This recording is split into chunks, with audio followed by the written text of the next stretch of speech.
Assalamualaikum warahmatullahi wabarakatuh. Bismillah, walhamdulillah, wala ilaha illallah, Muhammadur Rasulullah. Allahumma sholli ala Sayyidina Muhammad wa ala ali Sayyidina Muhammad. Wala khawla wala quwata illa billah, amma ba'du. Alhamdulillah, dengan izin Allah Subhanahu wa ta'ala, kita masih diberi berbagai macam kenikmatan. Di antaranya kenikmatan kesenangan hati atau kegembiraan hati, kesempatan atau waktu yang diberikan untuk kita sehingga kita bisa bertemu di dalam acara kultum hari ini dengan tema amalan-amalan yang sayang untuk dilewatkan di bulan suci Ramadan. Para pemirsa, khususnya keluarga besar SMK Negeri 1 Celuak Kabupaten Pati, Bapak Ibu guru, siswa-siswi yang dirahmati Allah Subhanahu wa taala. Subhanallah, di bulan suci Ramadan ini, bulan yang penuh rahmat, mari kita bersama-sama meningkatkan kualitas ketakwaan kita, meningkatkan kualitas ibadah kita, di mana apapun yang kita lakukan, baik itu di amalan-amalan wajib, di amalan-amalan sunnah, ini memang kita niatkan hanya kepadanya, kepada Allah Subhanahu wa ta'ala. Bukan hanya sekedar kita mengerjakan di bulan suci Ramadan ini saja untuk mencari pahala yang diberikan oleh Allah. Tapi setelah kegiatan di Ramadan ini atau setelah ibadah di Ramadan ini kita lalai menjalankannya.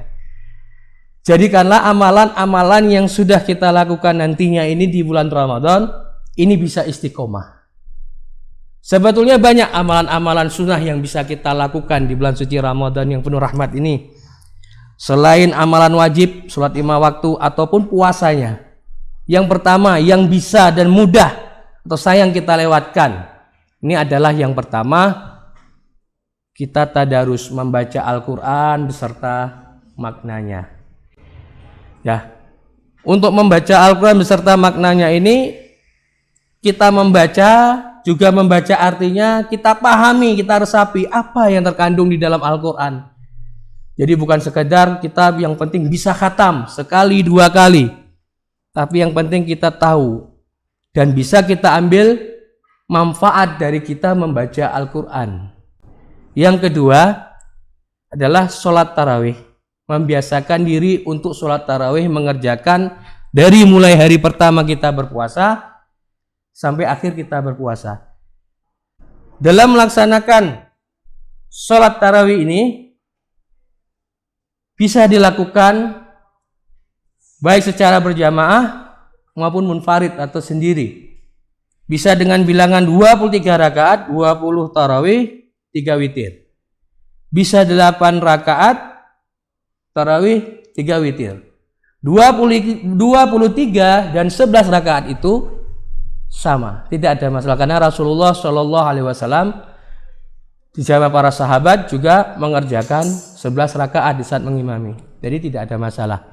Boleh-boleh saja. Daripada kita melaksanakan 23 rakaat tetapi tidak khusyuk.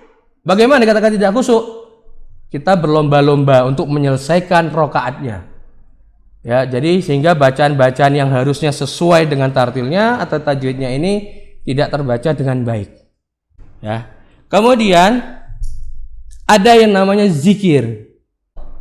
Di setiap saat kita lakukan zikir, boleh kita mengucapkan apa yang bisa kita lakukan, misalnya yang mudah, la ilaha illallah, subhanallah, alhamdulillah, apa saja yang sekiranya itu kita tidak beban. Jadi membaca zikir bisa sehabis sholat fardu, sholat sunnah, ataupun di setiap saat.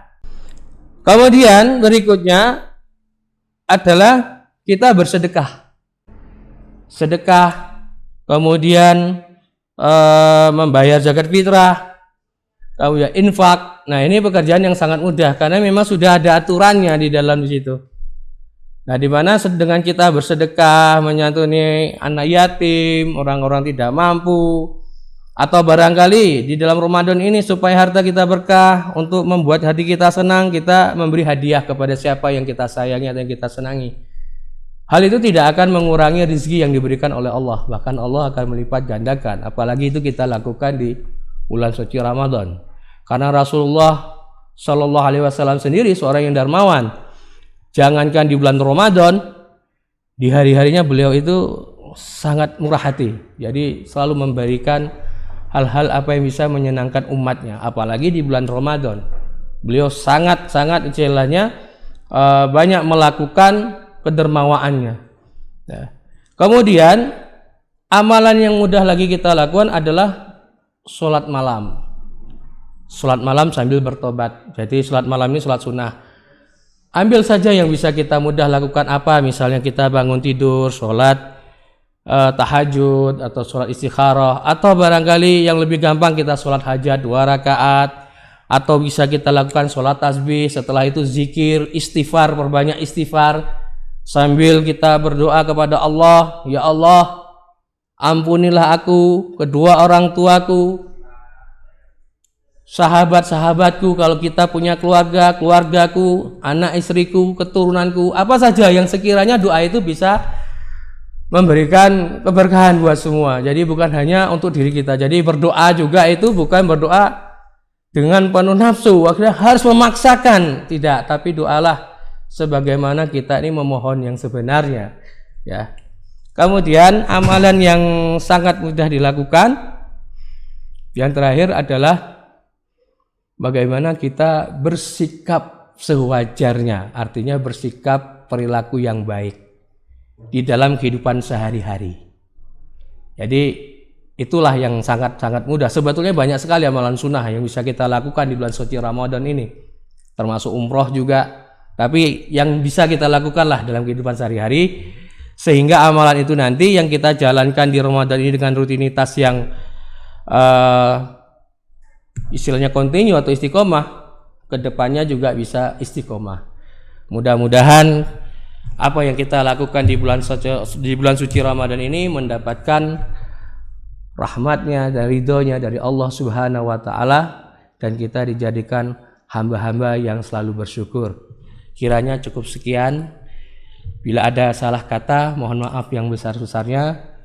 Wabillahi taufiq wal hidayah. Wassalamualaikum warahmatullahi wabarakatuh.